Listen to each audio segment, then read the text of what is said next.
more and more Gen Zers are saying no to four-year colleges and universities and saying yes to traditional trades like welding and plumbing. A new article in the Wall Street Journal explored the reasons behind Gen Z's move to become the quote-unquote tool belt generation and how they could be the solution to the shortage of skilled workers in the United States. The author of that piece, Wall Street Journal reporter Tiping Chen, joins us now to talk about it. This is fascinating. And we've heard it's not new. No, I feel like there have been spikes when this has become a thing. But I'm curious, what is it about this particular point in time that has these young people looking more and more at vocational schools and trades? And which are the jobs that you found are the most popular? Yeah. So first of all, college is expensive. It's been getting more expensive. And for generations, we have had this idea of college for all. That has really been something that, we've pushed on a lot of students to think that you've got to go to college. And if you don't, there's no real alternate path to success. At the same time, we are living in a really uncertain world with the rise of AI, with a tough job market out there for a lot of college grads. We're seeing a lot of employers do things like drop their college education requirements as we face sort of a skills mismatch in this country. At the same time, we're seeing figures like, for example, there was a recent study out by Burning Glass Institute and Strada Education Foundation, which found actually that among college graduates, half of them are actually working in jobs where bachelor's degrees aren't even needed. And so, not surprisingly, all that is conspiring to create a feeling of skepticism. Do I need to go to four-year college to be successful? Do I want to take on that debt? Is it the only path? Are there alternate paths up there? And so if you look at some of the figures, at a macro level, we are talking about last year a 16% jump actually in enrollment in vocational focused community colleges. And that's the highest, if you look at overall enrollment, it's actually at the highest level since the National Student Clearinghouse started tracking this data in 2018. Wow, that's really... Sorry, go ahead. No, this is also fascinating. Go ahead. I was going to say, you asked about what programs are the most. If you break it down, you can see, for example, with construction trades, that's one area that has seen a pretty striking jump in that time period since 2018 of around 23%. Likewise, vehicle maintenance and programs in HVAC, vehicle maintenance and repair and install and all that, it's gone up by 7%. So those are some of the more popular areas. We're both children of immigrants, right? And I think a lot of people who are children of immigrants experience this thing where, your parents are like, you got to be a doctor, a lawyer, it's got to be this. And I remember arguing with my mom and saying, well, maybe I don't want to go to college. Maybe I want to try something different. And it just could not. Her mind could not accept that. It was basically, if you want to be a welder, you can do that after you go to college. Right, basically. But I'm curious now if, the views are changing when people think about the trades, when they think about plumbing, welding, electrical jobs. What are the impressions that people have? That's a really good question. So 100%, that stigma still exists, I would say. If you think about, we're living in a society where for generations, we have that sense that college is the optimal, right? And anything other than that is less than. And not surprisingly, that does show up still when we're talking about attitudes, even among, younger workers, Gen Z, et cetera. All right. Good morning, Jen. How are y'all? Doing good. How's everybody? Check. Testing. Can you guys hear me? Yes. Yes. Ready to roll up your sleeves and go to work? I am having, I got to run. I have somewhere I have to be, but actually my audio's not working for some reason, so I can't hear a thing. I can't hear you guys. Couldn't hear any of that. So I'm going to jump out of here. I made an appearance. Got to go. Sorry. Got some Armenian stuff that I got to get to. Love later. You. Bye, everybody. Hello. Bye.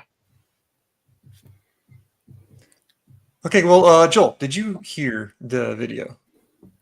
I did, yes. Okay, perfect. All right. Yeah, I did. Okay. I on my podcast, I never quite know if the video's coming through. They did some wonky stuff with this platform, but so. Right. Yeah. No, it's right up my past vocational alley, I was a vocational ed teacher. And again, continuing our former teachers look at education, right? So this is what I was dealing with 25 years ago. Yeah. 25 years ago. Even back then, we were talking about I think the median age in the trades or construction back then was like 55 or something. Now it's probably upwards in the 60s.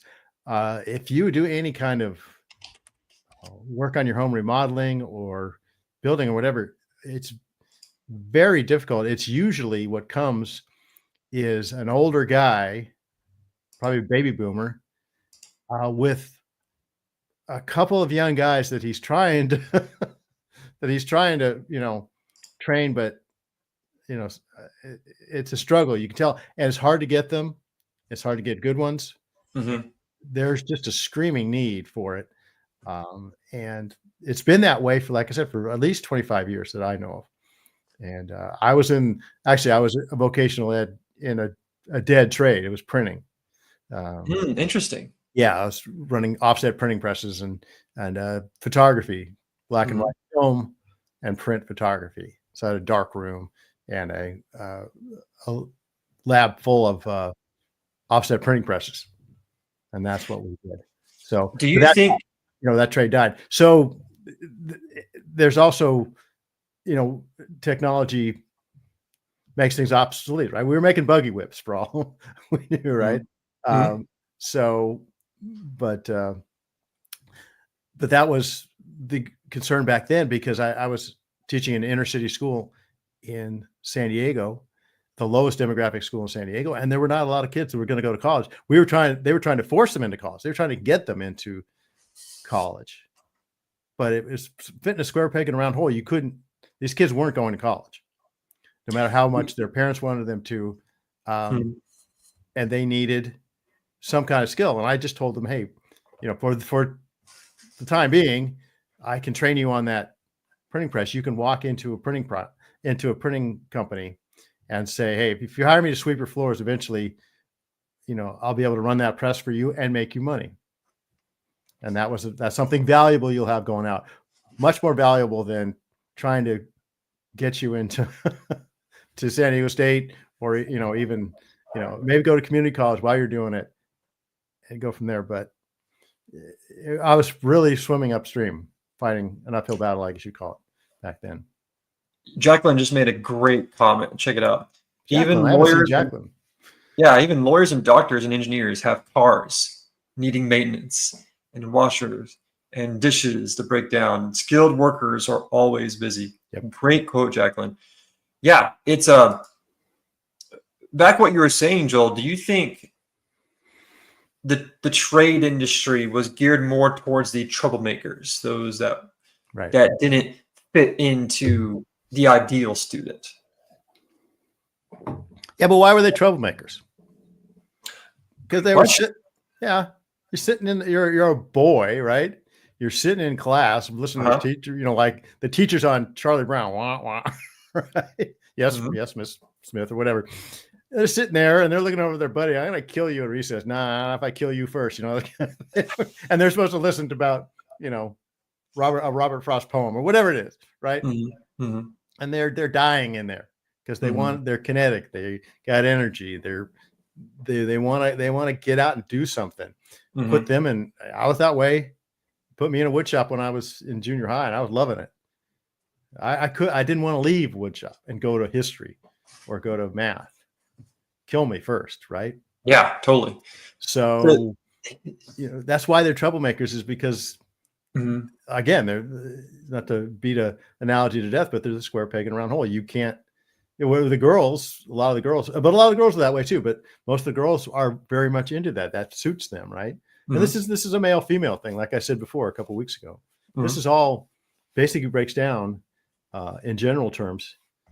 This fight between college and grade school, or college and trade school, is a gender fight.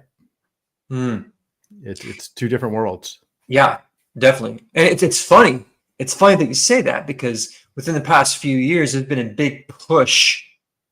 I shouldn't say push, a shove of getting women into these trades because, diversity is our strength and all that shit. So, sorry, all that garbage. Sorry. This on? Is this thing on? Sorry.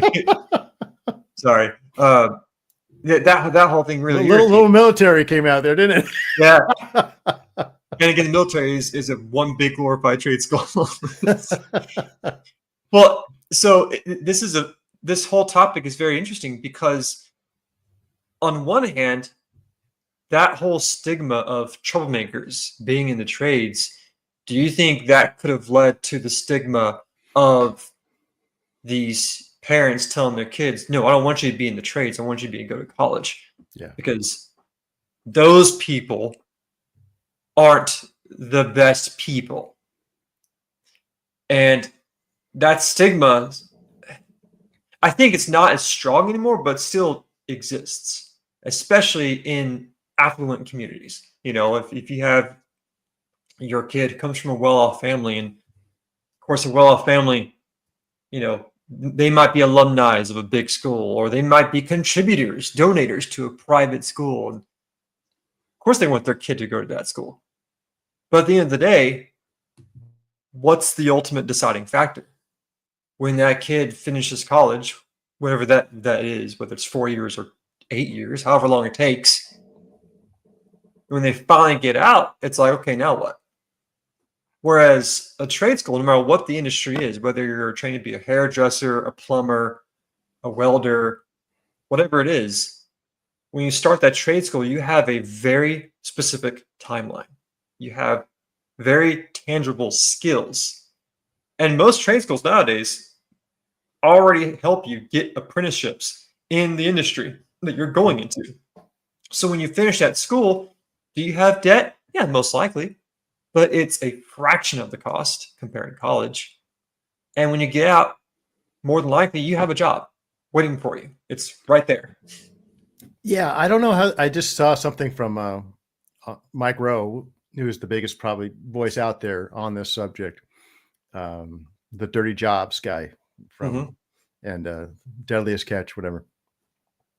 But he's been talking about this for years, and I just saw something when I was preparing for this.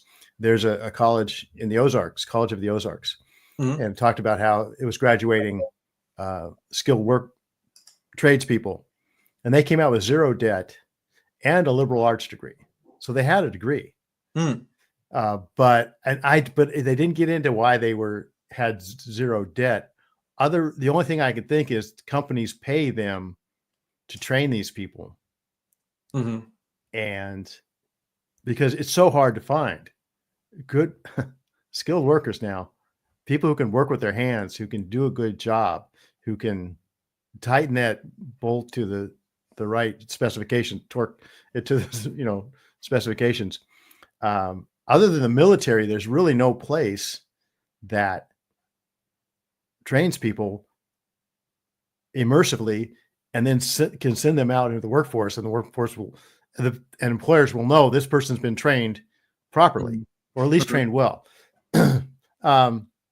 So I don't even know about the debt. I mean, and even then you have, you probably were working. These people had to work a part-time job while they were doing their training. So they're probably making money to pay for it, and they come out with no debt. So, and there are other things besides four-year college. I know Costco has a great program of training people. Our son's old baseball coach, Little League coach, I ran into him, and his son was on the team. I asked him, well, how's Nick doing? How's your son doing? He goes, oh, he's doing fantastic. Him and his wife are working for Costco. They've been on the Costco career path since they were 19. And he goes, he's 25 now. They're both making six figures. He's got $50,000 in an IRA. He's like, I didn't have anything close to that when I was 25. And I'm like, that's fantastic. And Costco values them. They've invested in them, and that investment's going to pay off for them. So they're going to make sure it pays off for the kids that are in it. So, yeah, Chick-fil-A has an interesting program. Yeah, for managers. So what they do is it's this leadership program, and it's like over a year long or something like that, where Chick-fil-A will literally, they will send you all over the nation. They will put you up in hotels. You will work in different Chick-fil-A's all across the nation for like months at a time, or weeks at a time. I forgot. But it's a very rigorous process. But after you gain all the experience, you're being paid, by the way. At the end, when you finish, you can now effectively manage a Chick-fil-A. But you had to go through this whole year-long crucible to do that. But you're getting paid the whole time. The company is investing in you, right? That's the key takeaway. When you go to college, no one's investing in you. It's just you. You are investing in yourself. You decide, okay, what classes do I want to take? What professors do I want to take? You know, the individual, we're assuming you're mature. We're assuming you know what you want to do. We're assuming you have the funds to buy this product called a college experience, right? When all that is said and done, it's still up to you as far as what you want to do, how you're going to do it. Whereas the trade industry and just working for a good company, it's like, if you show the work, if you show commitment, it's reverse. That trade school, that company will invest in you. Well, and you know, they want to also, because, and I've heard this before a lot in the last 10 years, companies are like, college is the last place we want to look for.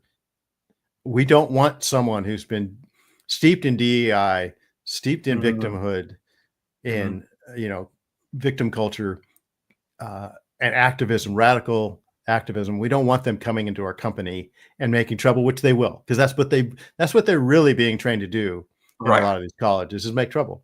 And so that's another thing. It's worth it for the companies to do this because they can more or less say, hey, we're going to pay you to train someone so we know what we're getting.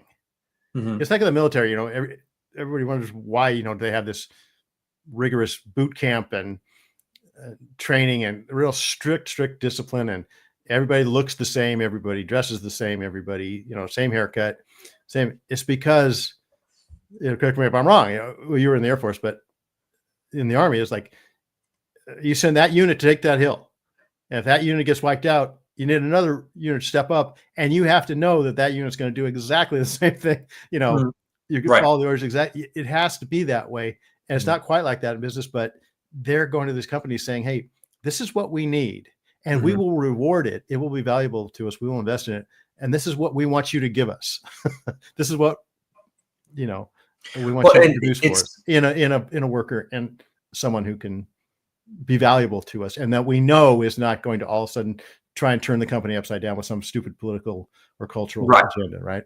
Right. Well, like even with the historical context, in agrarian societies that were built around small towns and villages where everyone had a craft, a family lived at home with the husband, wife, and kids, they all did the same thing. They all worked around that craft. So if this guy down the street, if he was a blacksmith, you go there for all your blacksmithing needs. This person down the street, Sally, she's a seamstress. So you go to her for all your seamstress needs. It was a very small world. And then you had multiples of these little worlds spread throughout. That was the agrarian society. That society depended on trades. Everyone had their skill. Everyone had their craft. And their whole family was involved in that craft. Fast forward to the industrialized societies, guess what? Trade still existed. It was just on a much larger scale. The blacksmiths still had a job. The farmers still had a job. The seamstress still had a job. But it was much larger, okay? The difference, though, did you ever see university intellectuals in agrarian societies? Not really. They didn't really have any major roles to play. And then industrialized societies, yes, you started seeing the rise of universities and colleges. But again, what they produced, they were not the backbone of the society. They were the lawyers, they were the engineers, they were the doctors. Very noble trades, don't get me wrong, very noble career paths. But like Jacqueline said earlier, even lawyers, needs their houses fixed. They need plumbers. They need trash collectors. They need people to clean their clothes. They need those trades. So at the end of the day, even though there is that stigma of the trade industry, the good news is Gen Zers really are leaning more towards going to trade schools than in traditional college. But now let's change focus for a second. Let's revert this to the Christian perspective. The thing about being a Christian in the trade industry is unique, because many Christians can go to a private Christian school, get a Christian education, be in a Christian environment, or they can also go to a public state school and still strive to be in a Christian environment.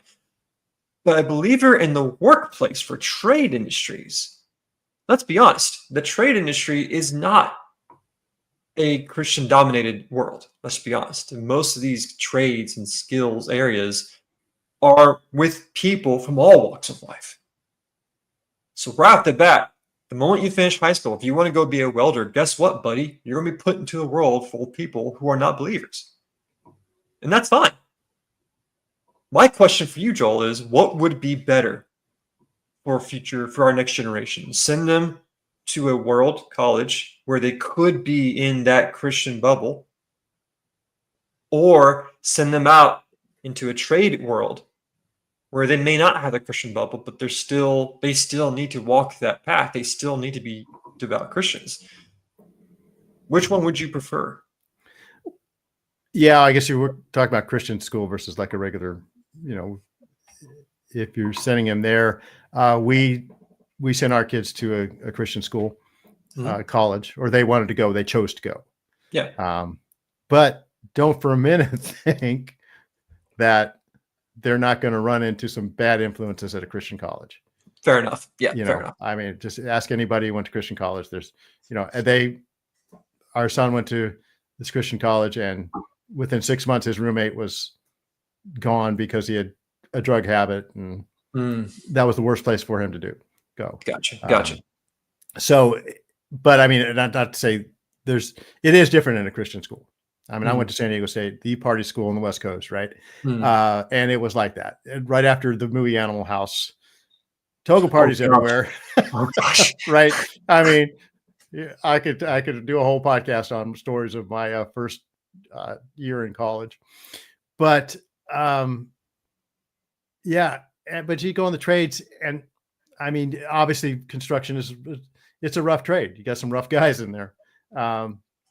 And if you stand out as a Christian, if you don't, whistle at the girls and or worse or whatever, and if you don't go out pounding down beers or whatever, yeah, you'll stand out and you'll have a hard time. But there's also a respect thing. If you do your work hard and do a good job and have integrity, you just have to realize that you're there for salt and light, and that's our best calling.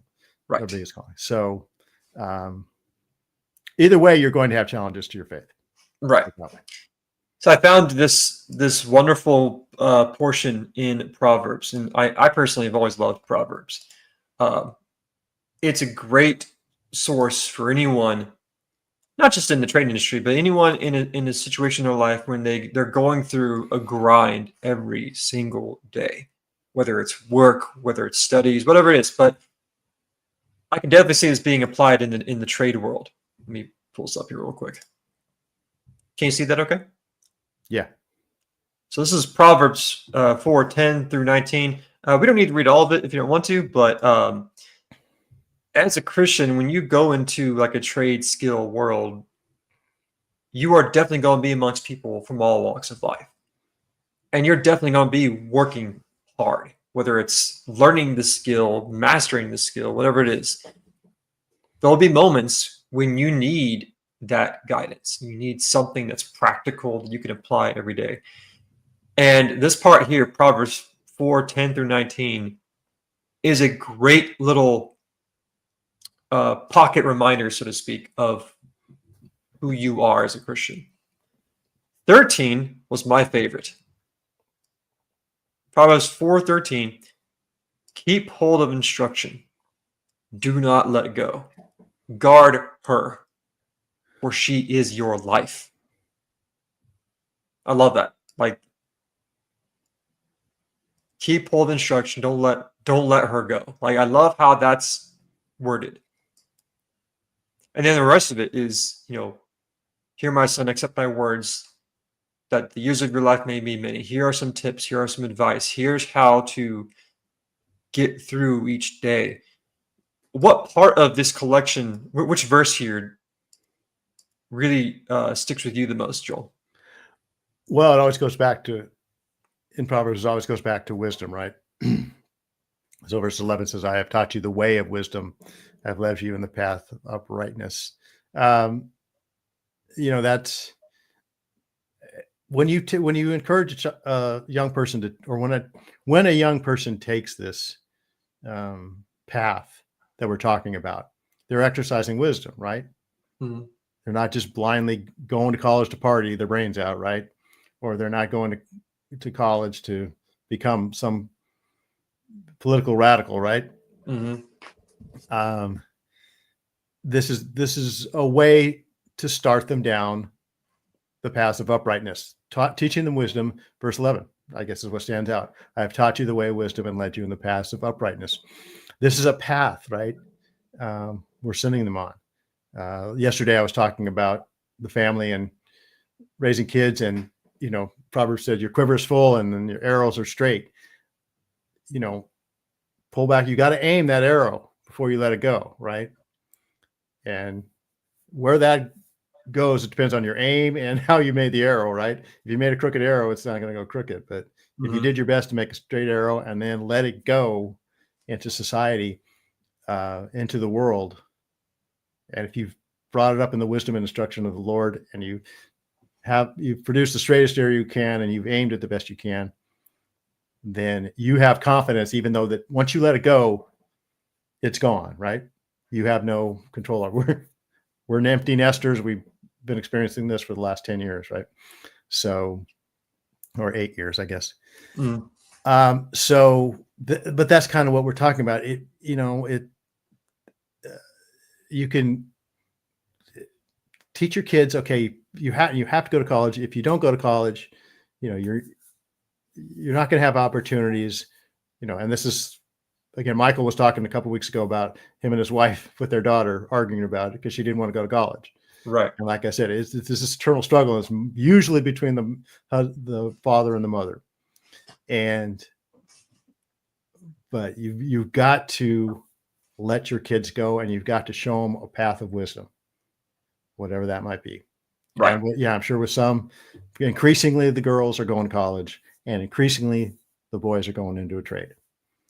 And that seems to be what's happening. And I love this portion of Proverbs because this can be applied to anything, but it's something that you can lean onto as a good foundation, especially if you are in the trade industry or college, whatever it is. But it's something that is for everyone, for all Christians to really focus on. And as encouragement to any Christians that are going into the trade industry that might feel discouraged, disheartened, they might feel like they are part of the other. Don't forget Christ, Jesus Christ, our King, our Savior, like God became man. Jesus Christ was a carpenter. That is a trade.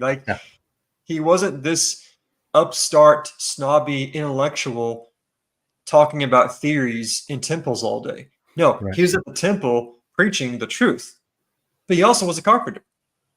He was a person doing a skill that was needed in that time. Yeah. So, moving forward, it's like, don't discount the trades. Don't discount the skills, because these are the things that literally keep our society moving. I'm in the power industry. I have friends of mine that work in the oil industry. Talk about industries that literally fuel everything. Yeah. Did you say the oil? You say oil industry? Is that anything like the oil industry? Here we go. Oil. the oil patch out Oil. of Texas oil. Yeah, it's a fascinating world, but it's a world that drives everything. And so, take heart, take encouragement to know that if you're someone who did do college, if you're feeling kind of disheartened, it's like, well, crap, I did all this and now it's all worthless. It's not all worthless. You can still get good things from a college education, but everything has to go back down to wisdom. Do you feel like you have the skills needed to find a good job? And if you don't, guess what? You can go to the trade industry. It doesn't discriminate against age. You can go learn a new trade. Right. Yeah, there'll be some debt, but you can pay that off much quicker compared to the college world. Right. So, and college is going to have to keep up with this. College is going to have to get their act together if they're going to compete. They can't They can't be the way they've been the last 50 years. They're just right. And like I said, I think this is a tanker turning, right? That's what Mike Rowe says. We're turning this around, but it's like turning a tanker around. It's going to take time, but it is turning. So right. And like I said, and God is work is a noble thing. God is a creator God. God was in construction, right? That was his original. That was the original trade. God, in the beginning, God created the heavens and the earth. So, and Jesus was just a mirror of that, being a creator himself, a worker. So, and God had to rest from his work. And so, my thought is next week we can finish this series with homeschooling, with focusing on the importance of ensuring your family unit is educated, comparing that to private school and public school. So we covered the big picture of education, but now we can next week focus on the small picture of homeschooling and ensuring your future is taught correctly. So, what do you think about that? I'm surrounded by homeschoolers here. So, and actually it's an interesting debate. My wife and I have talk about that a lot. So yeah, I'll have some things to share. Awesome. Well, Joel, thank you so much. It's been a great day. Thank you everyone to chiming in. I really appreciate it. We'll go and call today. God is in charge. He is. Amen. Christ, the King, has returned, as we celebrated that last week. Everyone, take care, y'all. Joel, if you can sign us out, please, I'd greatly appreciate it. Oh, have a great day, everyone. Remember, it's God. We're in the world to be salt and light, no matter where we are. If it's college, if it's trade, tell your kids that's their real job, is to shine light. So, absolutely. Okay.